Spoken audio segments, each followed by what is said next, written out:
Let's just start this again, shall we?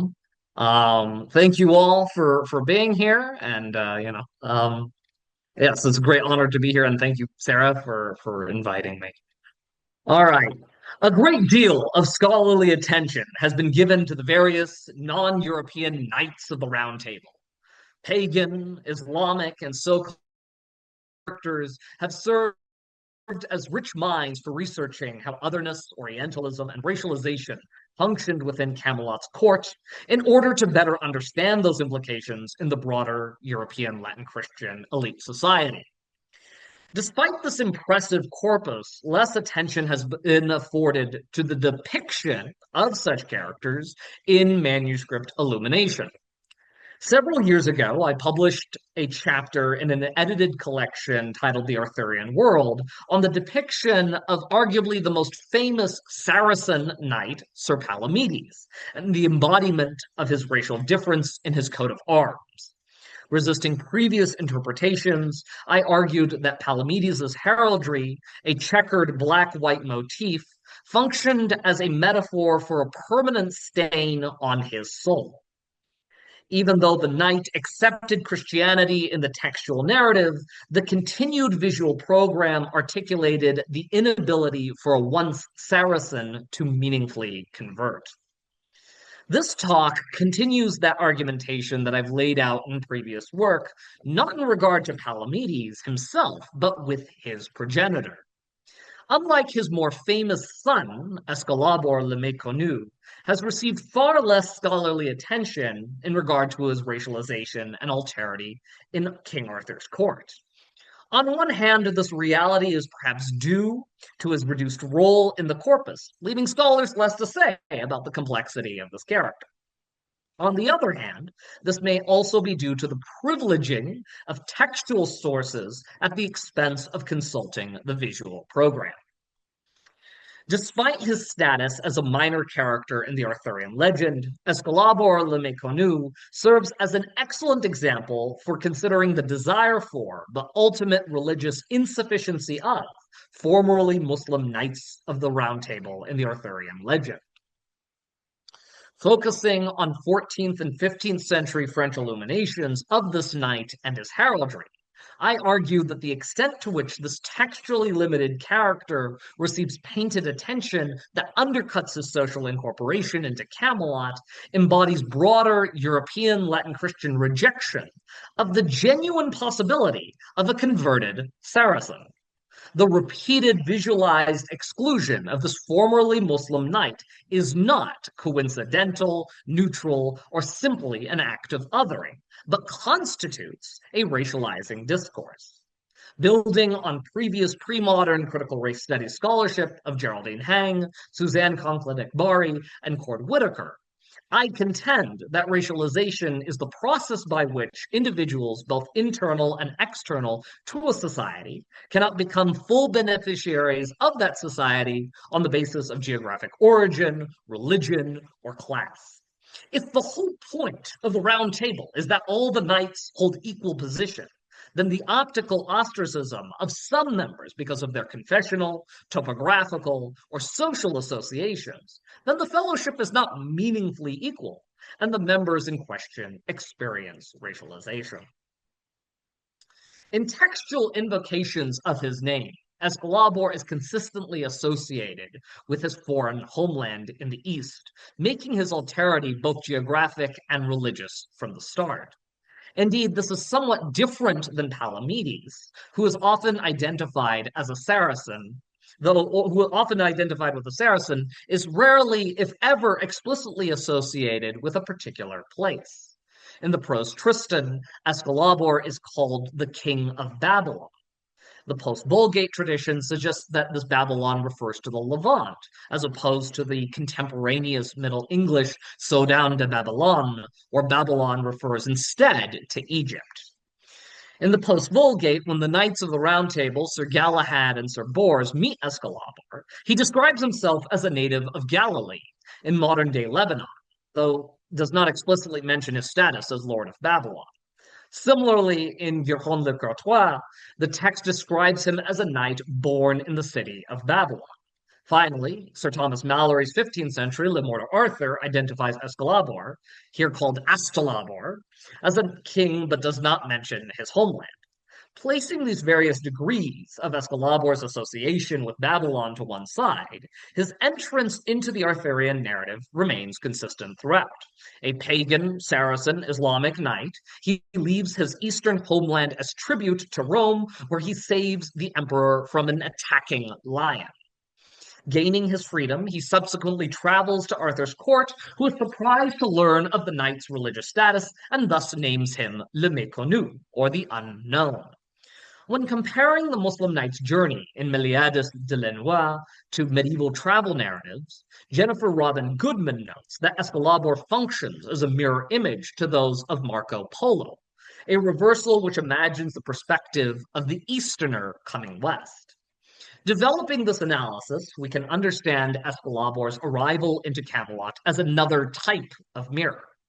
If the texts, such as Marco Polo or the Travels of Sir John Mandeville, paint and promise the ability for Latin Christian readers to consume the wondrous sights, customs, creatures, and peoples of a medieval Orientalized fantasy, then Escalabor's presence functions in a parallel manner, a textual magnet that draws the desired convert to their shores.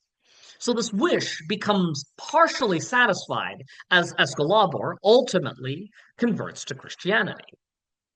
I say partially satisfied because the memorialization of the character never completely jettisons his Islamic past. For example, an illumination from a Nom, Arme et Blason manuscript, BNF FR 1437 in this slide here, depicts Escalabor's heraldry. This image participates in an armorial manuscript tradition popular in the 15th century, with 74 extant copies which catalogs the 178 Knights of the Round Table present for the Feast of Pentecost at Camelot, shortly before the start of the Grail quest.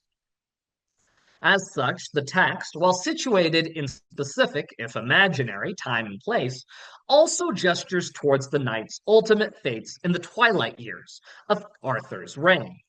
Escalabor's crimson and gold device recalls the black-white checkerboard pattern attributed to his far more famous son, whose heraldry possesses a recognizable iconography throughout late medieval Arthurian manuscripts.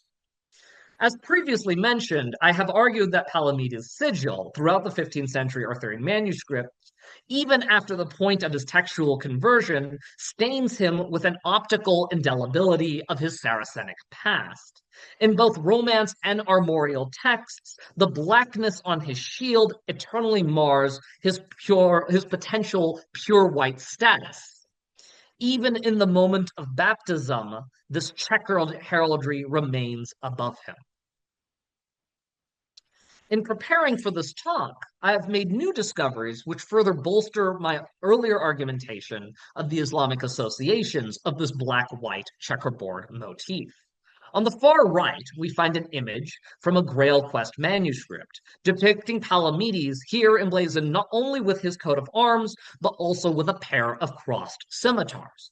This iconography is frequently used to denote Islamic characters, and here seems to function as an emphasis for the viewer, so that the viewer would not mistake Palamedes for a Christian knight. The checkerboard motif has Islamic implications which hail from outside Arthurian visual culture. On the left-hand side of the slide, we find two examples. The 14th century Catalan Atlas map contains a checkerboard black-white flag for denoting a polity in North Africa, adjacent to Fez, just across the Strait of Gibraltar. Similarly, an illumination from the Book of Knowledge of All Kingdoms, dating from the 15th century, contains the same iconography for denoting the Almohads, an Islamic kingdom that hailed from North Africa and ruled parts of Spain during the 12th and 13th centuries. It may be that this checkered motif actually hails from Islamic traditions. William Leaf has previously compared Palamedes' heraldry with a description of a banner in the Palatine Annals of Hakam II, a compendium of caliphal Cordovan court culture in the 10th century. Beyond the implications of blackness and whiteness, given the repeated use of this motif for Muslims in the broader European visual culture, the elite medieval viewers of these depictions of Palamedes may have immediately understood his heraldry to signal the character's Saracenness or Islamicness. Despite the similarity between the devices of father and son, I do not attach the same analysis to the heraldry of Esclabor, at least in terms of tincture. After all, crimson and gold do not hold the same metaphorical value as black and white, and if anything, these more brilliant colors potentially articulate the character's royal status. In comparison to the use of these colors amongst other knights of the Round Table, this particular combination of colors does not possess any particular significance. In his comparison of historical heraldic motifs with those found in this armorial tradition, Michel Pastreau notes that 20% of known heraldic emblems dating between 1200 and 1500 utilize both gold and red, a percentage which reflects the 21% of devices for the Knights of the Round Table in this tradition. The repeated use of the chessboard, a device only used for Esclabor and his sons Palamedes and Saphir, is consistent with heraldic attributions throughout this manuscript. For example, King Lot of Orkney and his progeny, here documented as Gawain, Mordred, and Agravain, all possess the same double-headed golden eagles upon purple fields as their coat of arms, even if their supporters and mottos distinguish them. Similarly, Tristan's heraldry of a gold lion upon a green field iconographically builds upon the unadorned green shield of his father Meliadus. Familial association does have implications, and thus the continued use of the chessboard motif may loosely refer to a generational sinfulness in the case of these formerly Muslim knights. However, the main site of Esclabor's racialization does not appear in the coat of arms itself, but in the shield's supporters. While the armorial features various fantastic creatures flanking heraldic devices throughout, Esclabor's is one of a handful of entries to depict human beings. A small number of these human supporters in the armorial trade in racializing and monsterizing tropes. For example, Guiron le Courtois, Normand le Pèlerin, and Mordred all have black-skinned Moorish supporters. Naked female Moors, naked male Moors, and female Moors, respectively, while Lancelot possesses wild men supporters. Still, the inclusion of these figures does not always reflect the negative behavior of the knight that they are associated with. If we accept Hang's assertion regarding the often entwined evil implications of hermeneutic and epidermal blackness, then the association of black-skinned Moors with Mordred could underline his treachery, which brings around the fall of Camelot. In other words, the blackness of their skin rhymes with the darkness of his evil acts. Similarly, Lancelot's association with Wildman, a humanoid characterized by sexual excess, may function as commentary on the knight's illicit relationship with Queen Guinevere. Still, similar arguments could not be made for Guiron le Courtois or Normand le Pèlerin, who do not have such narrative associations.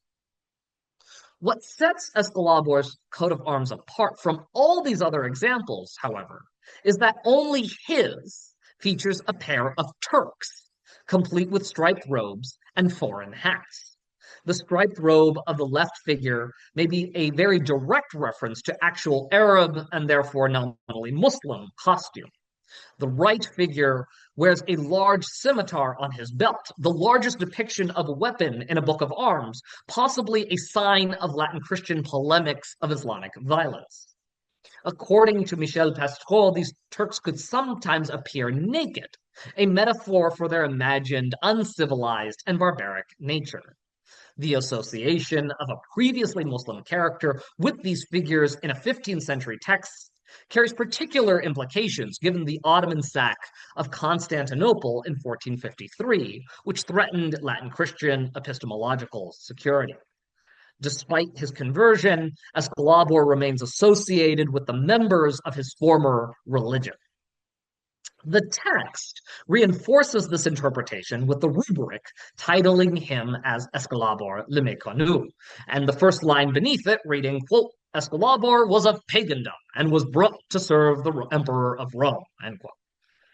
The endurance of this moniker also provides a semiotic marker of his past. The unknown character can be found en masse in the Arthuriad and is not necessarily a pejorative. From the inception of this title in Le Bel Inconnu to thematic equivalents found in Bruno Lenoir and Gareth, many of these unknown characters are protagonists.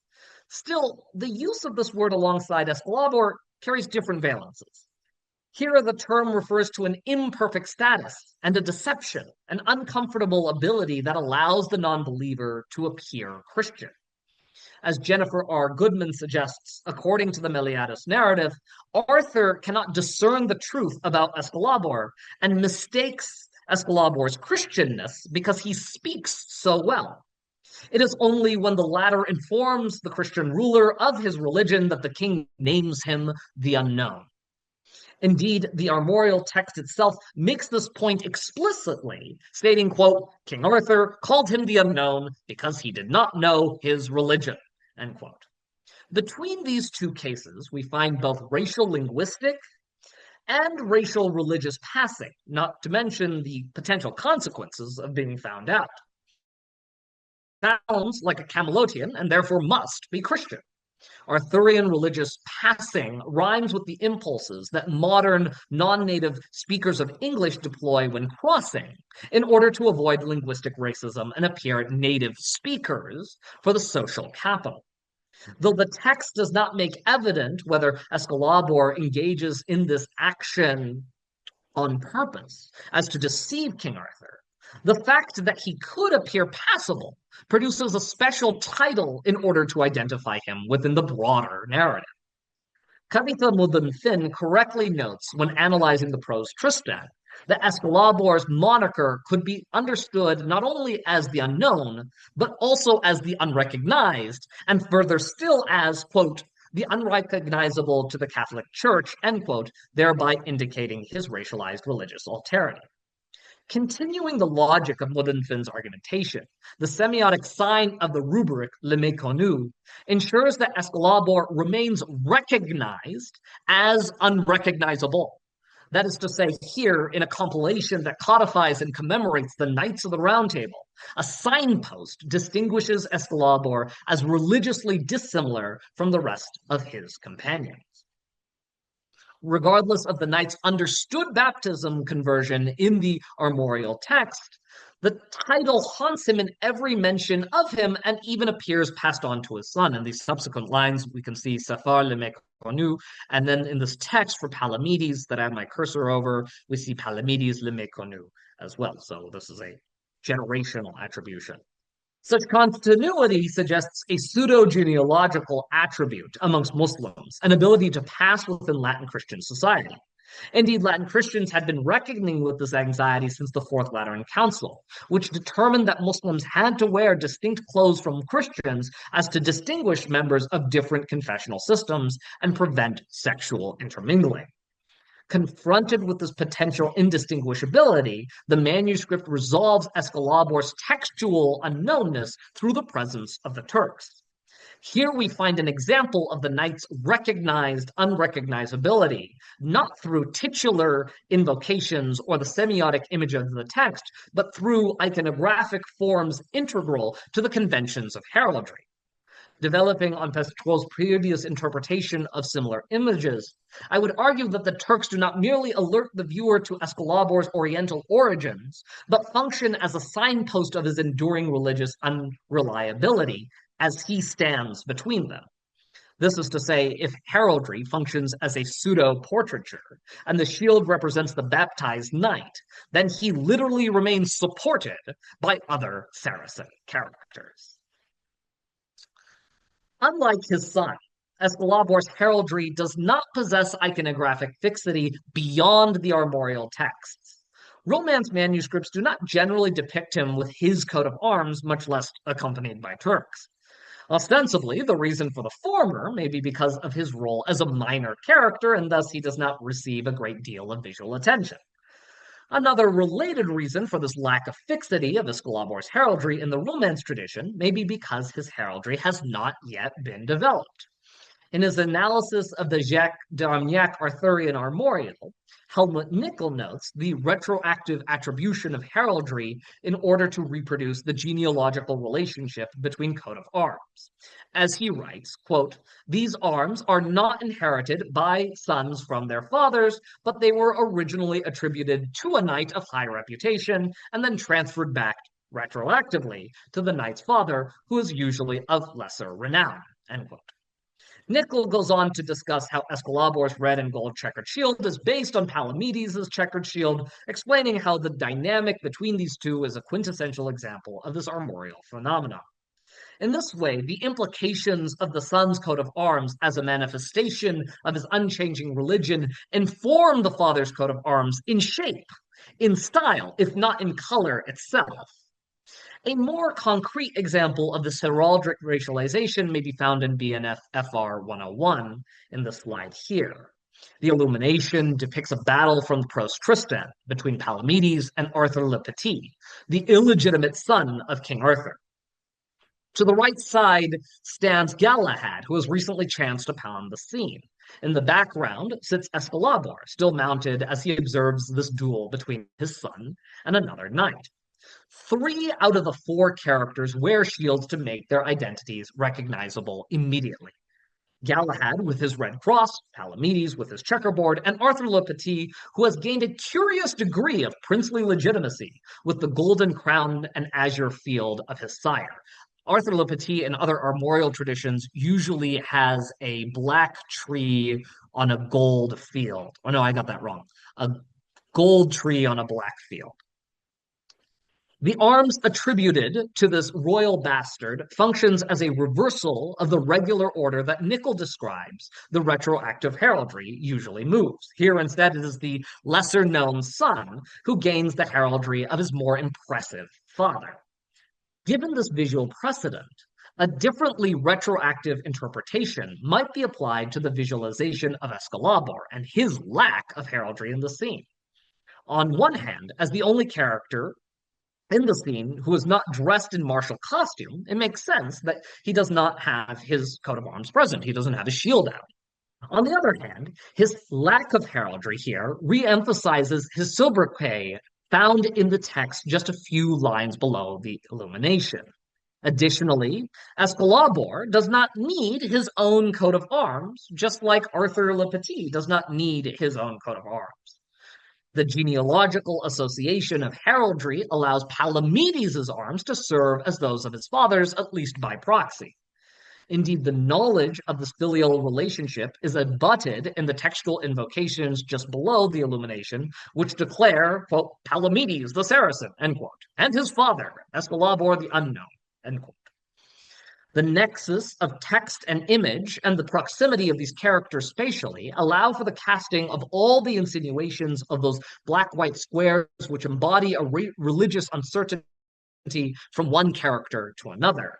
Here, the sins of the son characterize the sins of the father.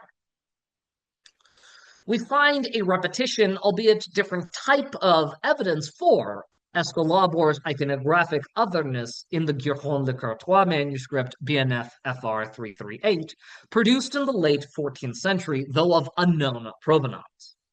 An illumination on folio 9 depicts King Arthur dressed in red and blue, with King Uriens to the left.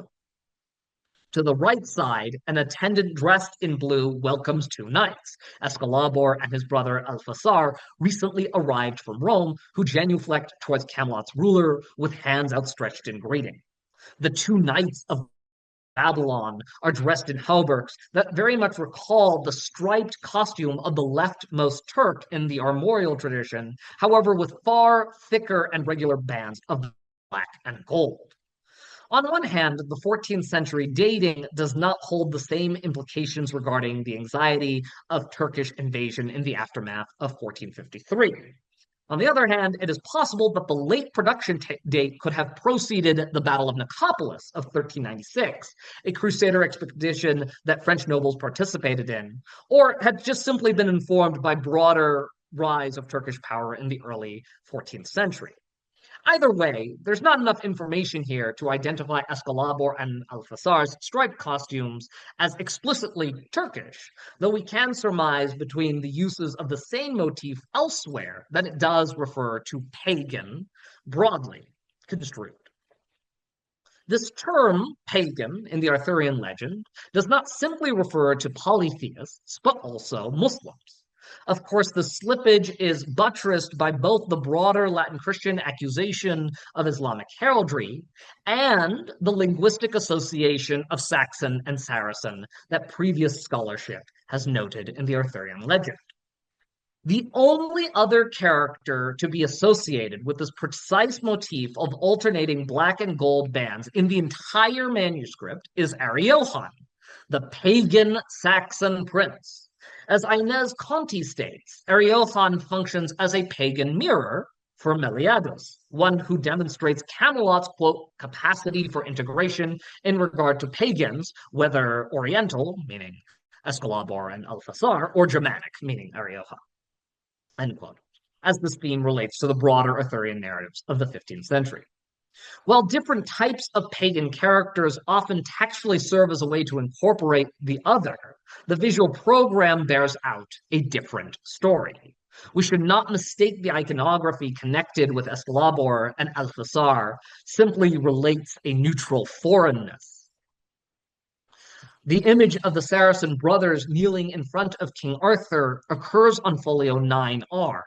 It is not until the reader moves to the next if it moves to the text on the opposite side, folio 9V, that they would encounter the sentence that relates that Esclabor, quote, spoke so courteously that King Arthur truly thought that he was Christian, end quote.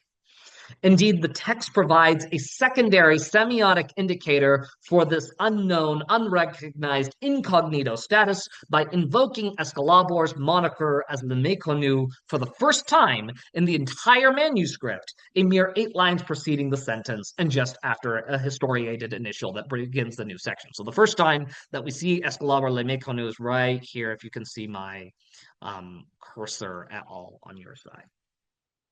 Taken together, the text-image interaction would have distinguished Esclabor not only as Eastern and Muslim, but would have also made obvious to the reader what was hidden from King Arthur. There's nothing inherently racializing about costume choices which denote cultural difference. However, here, the illumination makes an internal identity evident and brings to the surface the Islamicness, the Saracenness that would not otherwise be apparent. In other words, even if Esclabor's alterity is allowed through Camelot's gaze, it is not allowed past the Latin Christian viewer's gaze without the appropriate stamp. Such optical constructions recall the anti-Islamic anxieties present in the canons of the Fourth Lateran Council, which clearly state that Muslims in European societies, or rather controlled lands, had to wear certain types of clothing in order to distinguish them. In this way, the visual program, even if not intentionally, offers a corrective of the textual narrative. There's a second tier of interpretation that we may conjecture from the meaning of the striped black-gold heraldry. In his initial appearance in this manuscript, Esclabor saves the Emperor of Rome by slaying a lion. Just above the knights and the emperor's heads sits 2 shields. The blazon upon them, while not exact, recalls the later, perhaps more simplistic motifs used for Esclabor, Althasar, and Arioha.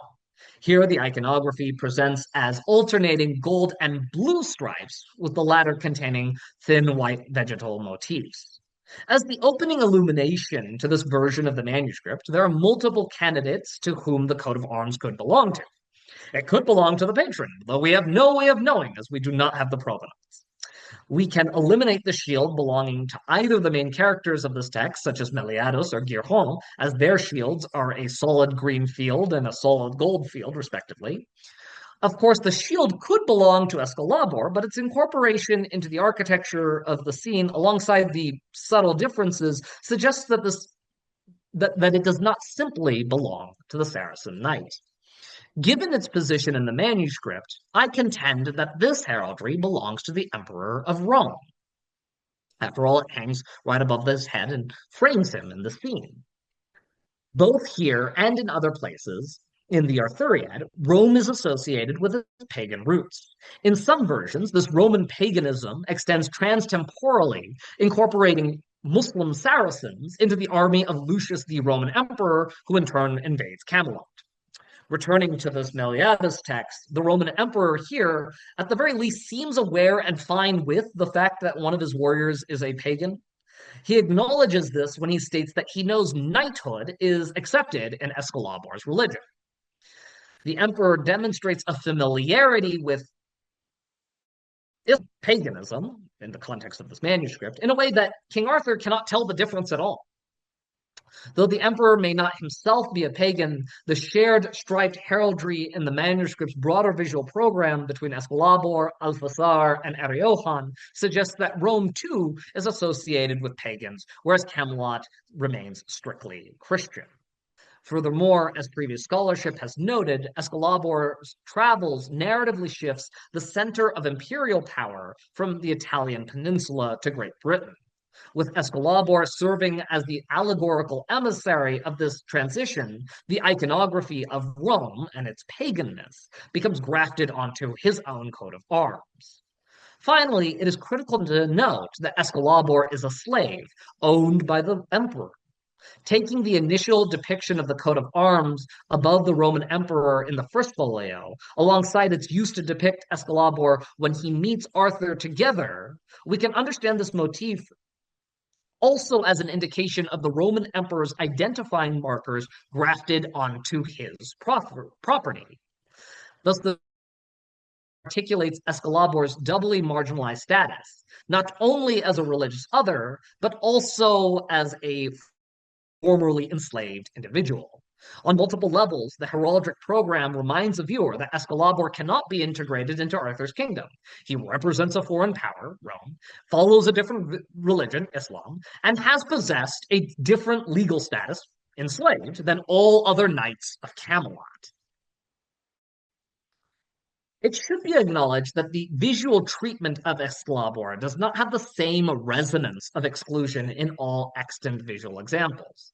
In these cases, we need to examine the context in which these exceptions arise. Geraldine has used the term ethnophilia in order to describe the hope for non-Christians to be welcomed into the fold through baptism. This concept can be used to understand the ways some Guerchon de Courtois manuscripts readily incorporate Escalabor into King Arthur's court, and even that of the patron. In the Guerchon de Courtois BNF FR 356, produced in the 15th century, the image presents Escalabor saving the Roman emperor from a lion who has managed to escape a menagerie. As the first illumination in the manuscript, the image functions as a frontispiece, attending to both textual and narrative, and patronage. Dressed in a red hat and green robe, Escalabor valiantly slays the ferocious creature with a straight sword on the left side. Curiously enough, even in this case, which does not deploy any indicators of Escalabor's religious difference, with the knight appearing in the same costume as the heroes Meliadus and Guerchon elsewhere in the manuscript, the iconography does gesture towards the easternness of the Roman emperor. Recalling the heraldry from BNF FR 338, here the ruler wears a striped robe. Again, this motif potentially signals Arab dress, and its reappearance in this robe further evinces that the striped shield above the emperor's head in BNF 338 signals an orientalizing impulse. Furthermore, a close inspection of the emperor's hat appears to conform to the Tatar-type hat, which by the 15th century came to identify the Byzantine emperor as well. The headwear also appears to have tassels, yet another sartorial motif attached to Muslim characters in the broader European program. Thus, even though the illumination decenters Esclabor's Babylonian and Islamic origins, he is unable to lose his associations entirely as a result of his proximity to the emperor. The opposite side of the scene presents a large city castle with golden flags tipping its spires. A king dressed in both the English and French royal coat of arms, possibly the King Henry mentioned just below in the red rubric, rides forth from the battlements wearing a fashionable falchion and meets a knight in a field. The inclusion of this royal figure thereby blends the realms of patronage and text, and it provides us with a clue as to how the unknown elite patron of this manuscript may have encountered this program. Without reading the text, the reader would be unable to know Esclabor's religion, any more than King Arthur could in the text. Yet similar to Arthur, even upon learning the truth, the Saracenic status means little here because the character functions as an impressive knight whose prowess in to any court. A similar image in a Guerhon manuscript, BNF FR 359, produced for Louis of Bourges, emphasizes this reading of Esclabor as a valuable character in this tradition. The illumination depicts a kneeling Louis as he presents the manuscript before the French ruler, whose fleur-de-lis arms are suspended above his head. In the distance, we once again find a scene of Esclabor killing a lion that attacks the emperor, who is dressed in a golden robe. Considering that the Guerhon text begins with Esclabor's introduction, this iconography often appeared as in the first few folios of manuscripts dating from the 13th century. However, in the case of this scene, the inclusion of this motif requires more investigation as this manuscript only contains one illumination, the one that you see before you here. As the hero of the Guerhon de Courtois text is Guerhon and not Esclabor, the privileging of a less important character prompts us to question why. Unlike the eponymous figure, Esclabor's presence embodies both the mythical chivalric past in the contemporaneous court and has the added benefit of representing the attraction of a foreign curiosity. The perspective between the court and Esclabor not only conveys the passage of time, but also geographical distance. Esclabor hails from far away, overcoming dangerous and fantastical encounters until he ultimately arrives at the feet of the French king in the form of the manuscript, one which begins with his story, which Louis now presents to the ruler and is holding in his hands. Parallel to the emperor's acquisition of the Muslim knight and Arthur's acceptance of him, Louis here heralds Esclabor's arrival into France. The cyclical visual program, which relies upon the receptionary interlacing of text and image, embodies Hang's articulation of ethnophilia. Like a precious commodity whose value grows via its transportation from distant lands, so too does Esclabor's, as he moves from Babylon to Rome to Camelot and ultimately into an illuminated manuscript presented to the French king. Potentially as a result of this incorporated status, the illuminator has chosen to strip Esclabor of any overtly racializing qualities, allowing the character to visually pass, leaving the semiotic image of the text to mark him as pagan, Saracen, and or Islamic.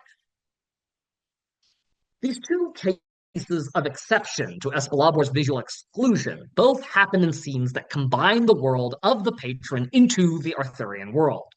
The heraldry in these scenes do not signal anything negative about Esclabor because their purpose is to elevate and celebrate the patron. Still, even in these moments where chivalric alterity is not the main focus, the unknown Saracen still becomes racialized, not as a result of exclusion, but rather inclusion. He becomes something of a curio, a luxury item that not only heralds the start of the story, the transfer of Roman authority to Camelotian authority, but he also participates in an opening visual gambit that demonstrates the wealth of the patrons themselves. This last point is particularly significant as it relates to Esclabor because these scenes depict a slave protecting his master. The elite patrons of these manuscripts were well aware of the complex slave trade that characterized the Mediterranean and Black Seas. Hannah Barker notes that the city of Genoa, which France came to control in the 14th century, was a major purveyor of Muslim slaves, and so a French nobleman would be familiar with this practice. While we do not know whether the patrons of these particular manuscripts owned slaves themselves, we find them metaphorically owning one in the shape of Esclabor.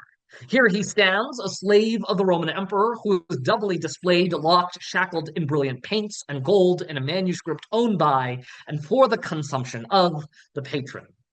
Thus, the desire for the other is not simply neutral or meaningfully incorporating, but part of the racializing technology which seeks to edify those at the top of the hierarchy. In other words, the visualization of Esclabor's illuminated enslavement alongside the depiction of the patron's personage or heraldry serves to boost the patron's status. Returning to the text surrounding Esclabor's coat of arms in the armorial tradition, we find that the ethnophilic rhetoric of his Romance iterations possesses an afterlife in this memorialization. As is common with the knightly biographical entries in the armorial, the Muslim receives or the former Muslim receives a physical description. The text relates, quote, "He was of great and beautiful stature, and his hair was curly, and he had a large beard that does not happen often. His arms were long and big, and the remainder of his body was well made. Bold beyond measure, he was well spoken." Even in moments where Esclabor does not physically appear, his physical appearance does not consist of somatic, epidermal, physiognomic differences from normative society, but instead he is admired. Indeed, admiration here also possesses a second layer as the text notes his command of a European language, ostensibly French. Perhaps this evocation of his well-spoken nature refers to his articulateness that allows him to pass as a Christian, as previously mentioned in the Meliadus text. The description which accompanies the heraldry strongly contrasts with the invasionary implications indicated by the inclusion of the Turkish supporters. If Esclabor passes so completely in body and culture in the text, why does he appear alongside the Turks, a polity which are considered to be enemies in the contemporaneously produced Le Morte d'Arthur? An answer to this question may be found in the conclusion of Esclabor's life, one found also in this armorial text, but not in the Giron, where he commits suicide, grieving for the death of his son Palamedes. Alexandra Eliana has previously analyzed this act, stating, quote, "He explains his marginality and belonging to a completely different morality. Furthermore, he shows himself incapable of controlling his feelings as a Christian is supposed to do," end quote. Similarly, I have noted elsewhere that despite his conversion, quote, Esclabor cannot help but ultimately revert to his sinful Saracenic actions, namely suicide, end quote, an act associated with Muslims in Latin Christian polemics. Thus here, in this armorial scene, he becomes iconographically reassociated with his former co-religionists. The text even relates in the manner in which he killed himself with his sword. The inclusion of this act and the specificity of this information is yet another outlier in this manuscript.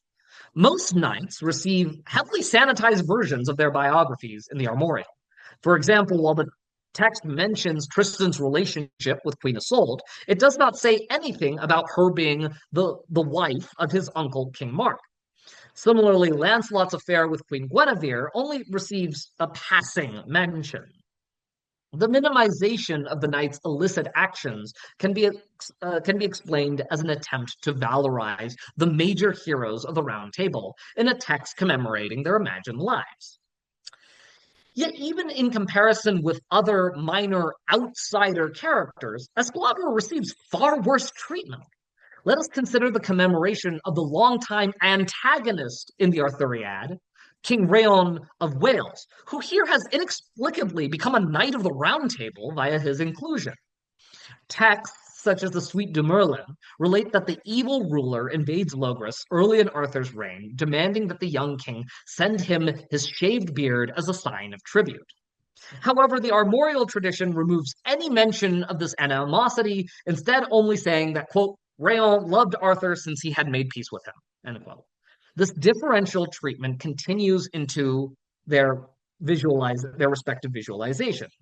Far from racialized caricatures, Rayon possesses a blazon with a blue lion, his motto in French reading Trop mitard, leaving no stain of his adversarial relationship with Arthur. In contrast, Esclabor's motto just repeats his name, Esclabor, a visual echo, a reminder that the knight never received a new name after baptism, calling into question the legitimacy of his original conversion.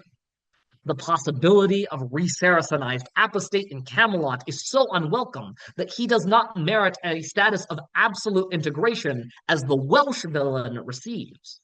The odiousness of Escalabor's act cannot disappear like the sins of Lancelot, Tristan, or Rayon, because the impermanent nature of the Muslim convert threatens the episteme of Camelot as Christian. Such disjunctions cannot remain unchallenged, especially when commemorating the eve of the Grail quest, and so his Saracenness must be recognized, even if the knight does not die until after this adventure begins. While rarely illuminated, an image of Escalabor's death in BNF 112 provides a contemporaneous context for the seriousness of the knight's final decision.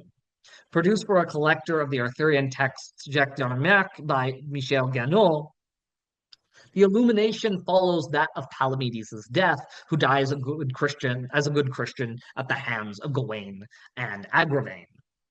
The image on the right presents Escalabor dressed in a crimson hauberk as he stabs himself with a sword in his right side, the wound seeped with red blood.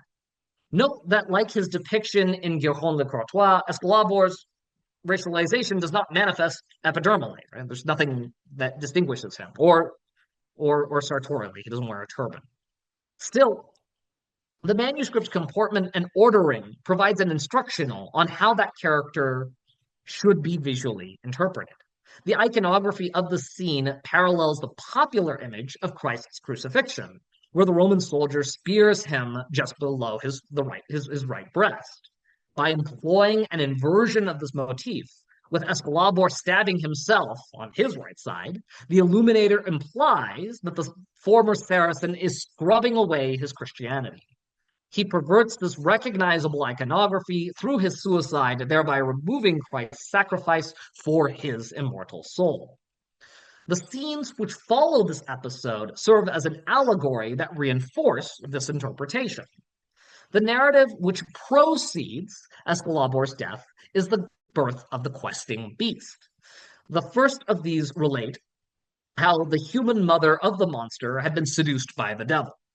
Upon first glance, the devil does not appear demonic at all, with handsome face and courtier's costume. However, a closer inspection reveals that he possesses horns and clawed feet. In turning the folios, the medieval reader would have encountered the death of Escalabor on 150R, which precedes the rubric describing the event. In turning the folio to complete the chapter and read that Escalabor kills himself, the reader would be confronted with the seduction scene in the bottom right corner of 151R. The overall effect directs the viewer to consider these scenes alongside one another, even if they appear in separate chapters and involve different characters. The textual and visual program also facilitates this association. After all, the progeny of this demonic union, which appears on 152R, just a folio later, had previously been slain by Escalabor's son, Palamedes. In fact, it's one of Palamedes' final acts before he is murdered by Gawain and Agravain. Previous scholars have interpreted the questing beast as a metaphor for the Saracen knight's hybridity. Thus, its posthumous reappearance following the death of the knight's father suggests a familial inability to erase their hybrid or Islamic past. The physical presence of the devil also gestures towards Escalabor's final destination, even if it is not articulated in the text. It doesn't say in the text that he's going to hell, but committed suicide, he's going to hell. Like the princess who births the monster, the pagan knight has been seduced to commit moral apostasy by the temptation of his grief. Simultaneously, the devil also reflects the status Escalabor inhabits, both in the text and in the Armoria. As Satan's human guise masks his monstrosity, so too does Escalabor straddle the boundaries of the unknown, seemingly Christian, though engaged in unchristian acts. Evidently, the invitation extended to a Babylonian knight by King Arthur's court does not guarantee a permanent residence.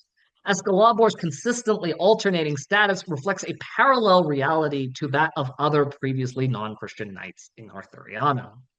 Following Escalabor's suicide in the armorial tradition, the text initially appears conflicted as it laments Escalabor's death, stating that he was a great man to God and to the century. Yet this language quickly recovers, reminding the viewer before they would turn the page to see the heraldry on the following verso, quote, "He is unknown, as is seen in his device," end quote.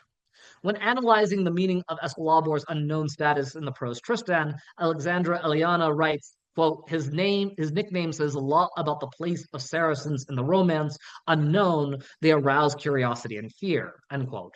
Nuancing this reading, I propose that Escalabor's characterization does not communicate curiosity as much as curio, an object of desire. Furthermore, fear of him can be better described as an anxiety about his ability to pass. Thus, his unknown status and that of other Muslims results from an uncertainty of whether they could ever truly be Christian at all, despite that hope. Here in this armorial text, despite the text clearly stating that he has converted and that he has been baptized, he still remains unknown.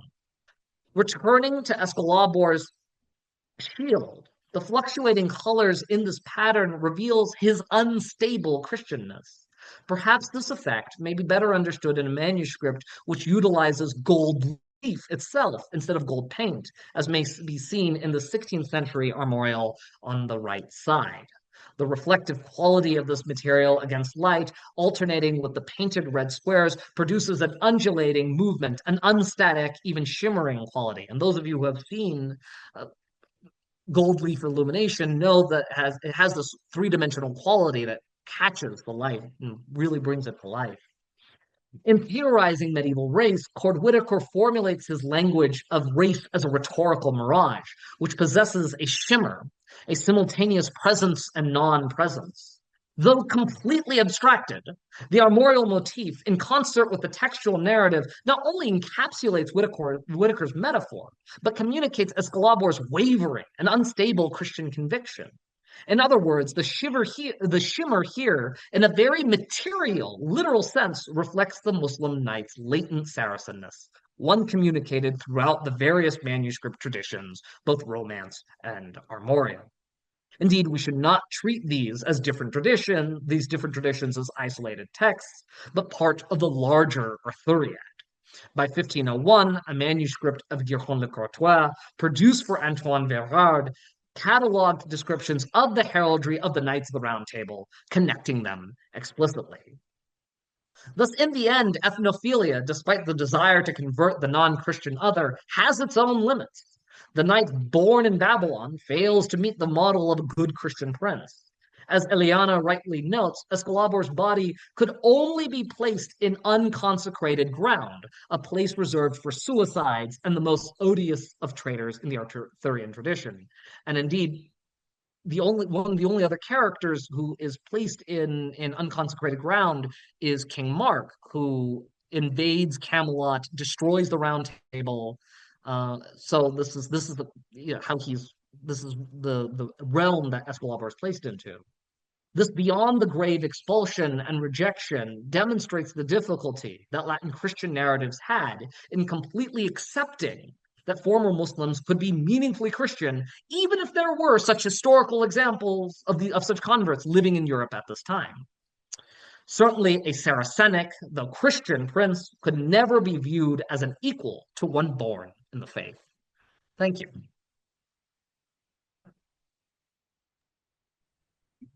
All right, thank you so much. That was awesome. And now I guess we can open up to questions. So if anyone wants to just jump in, or you're also welcome to leave questions in the chat. And I'm happy to read them aloud on your behalf.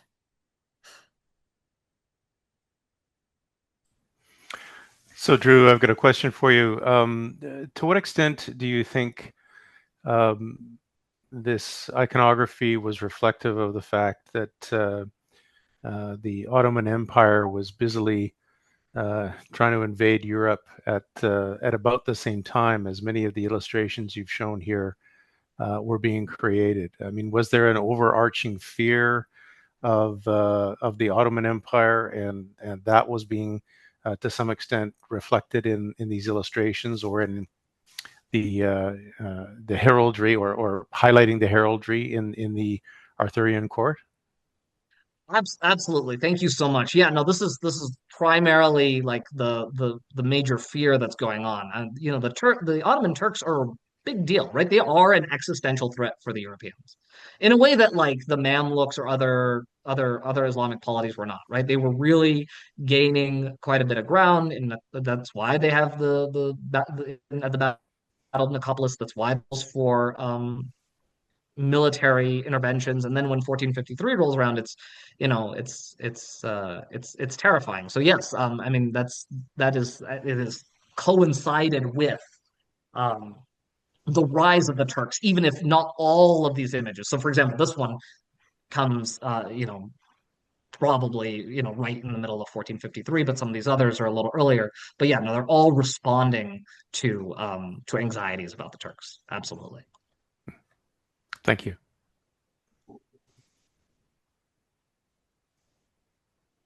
This question maybe is a little bit off a little bit more of a technical heraldic question.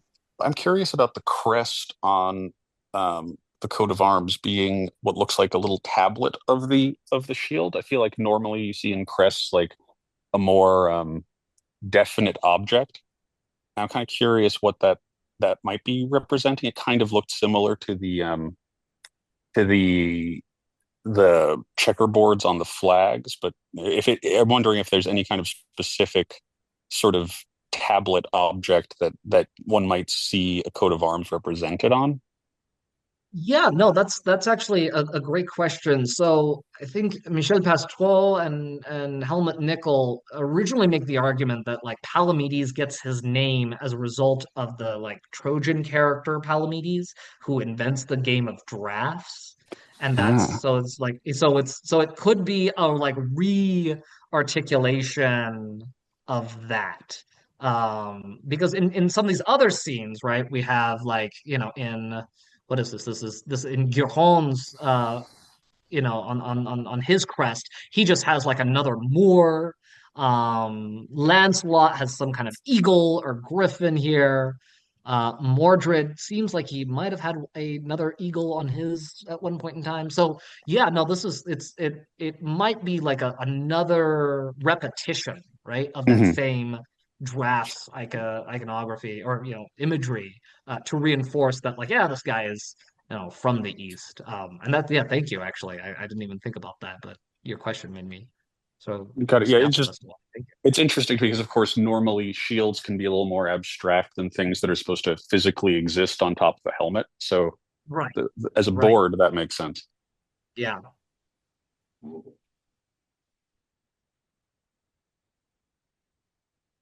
Well, I was also kind of curious, in terms of like the pagan stripes, and you may have touched on this, but if you could kind of get into like where that sort of symbolism originates, or why we're associating stripes with pagan and Muslim others.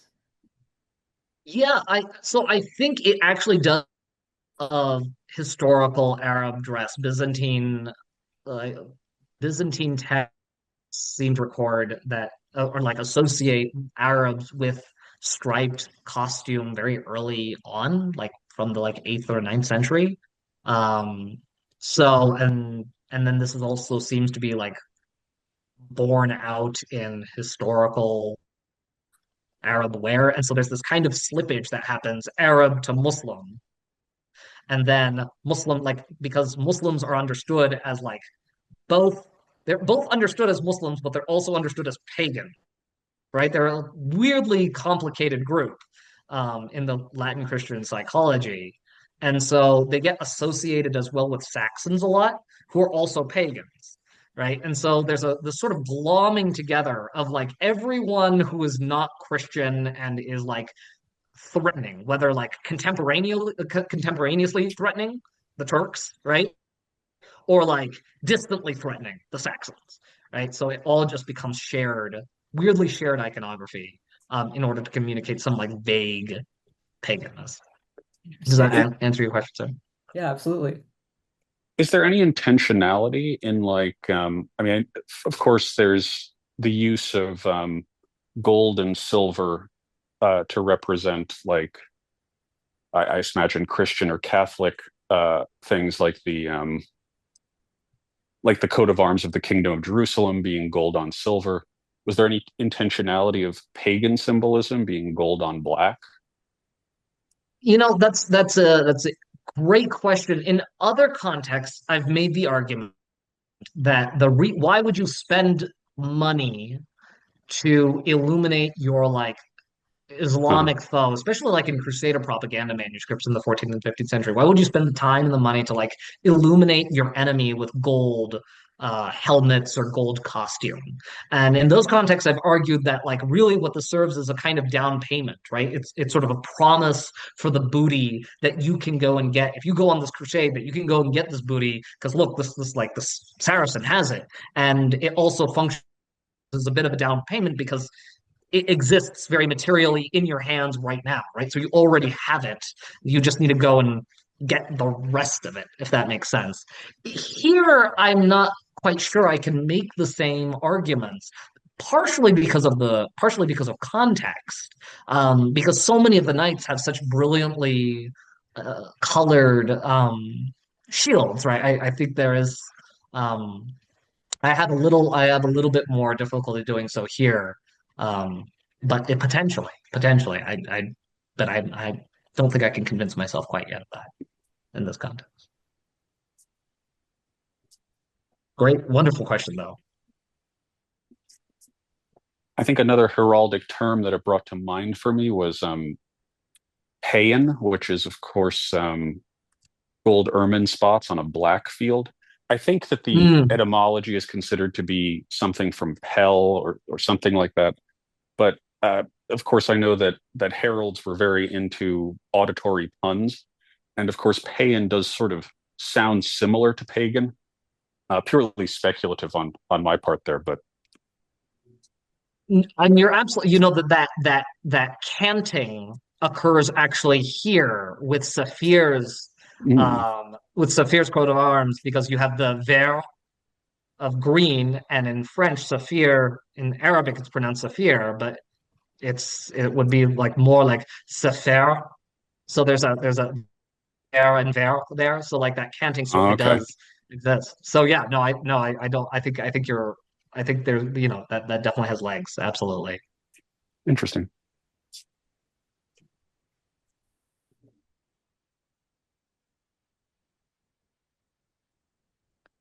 Anyone else have any other questions for Drew? I'll ask you one more, Drew. Um, and again, we're getting a little bit maybe off the core of your topic here, but do you have a sense of sort of the function within Arthurian legend of the character of Escobar? I mean, was this trying to suggest that a noble Muslim would convert to Christianity? Was he an example of perhaps that? Was this just sort of did it bring in a sense of the exotic to the Arthurian legends, or what's your sense of why a Muslim character would have been included in the Arthurian legends at all? So I think for multiple reasons. One, the Frenchness of the Arthurian legend, especially the Frenchness of these manuscripts here, is I think to some degree probably connected to historical realities. We know that Louis IX brought back with him after Crusade about 1,000 converts from Islamic converts. He brought them back. He had them housed outside of Paris, close by, but outside of Paris. He had one guy that was called Drew of Paris, ironically enough, that he housed right next to Saint-Chapelle.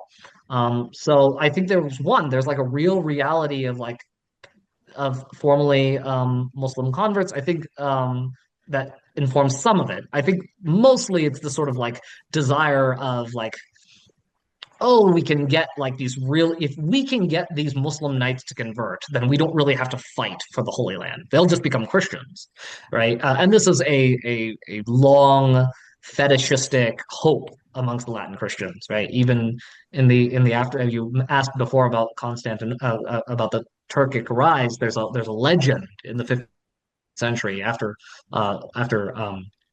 the sack of Constantinople that the Ottoman Sultan would make his way all the way to the gates of Rome and there realize that Christianity was the truth. And would there, like he would conquer all this land, and he would at that moment, like you know, convert to Christianity and deliver Jerusalem to its rightful owners, the Venetians, right? So this is very much in the mode of a long standing Latin Christian desire and hope for Islamic converts. I think narratively within the Arthurian legend, what it actually does is it both incorporates and had this sort of exotic, what might be called, and Sierra Lomuto uses this term, an exotic ally. It incorporates this exotic character, but at the same time, it ultimately expels them, right? Like Palamedes converts to Christianity and then is immediately murdered by Knights of the Round Table. Escalabor, as soon as Palamedes dies, Escalabor immediately commits suicide, right? So it's like they're like incorporate like Palamedes for most of the story is a Saracen, decides at the last minute to convert to Christianity, kills the questing beast, and then is murdered by the Knights of the Round Table. Like his Christianness is a footnote, right? And Escalabor's Christianness is really a footnote. It's really about their like they get incorporated and then they immediately disappear, suggesting that they don't have a lot of like longevity within the Christian society. I know that was a lot. I hope that Yeah, was. I appreciate it. Thank you very much.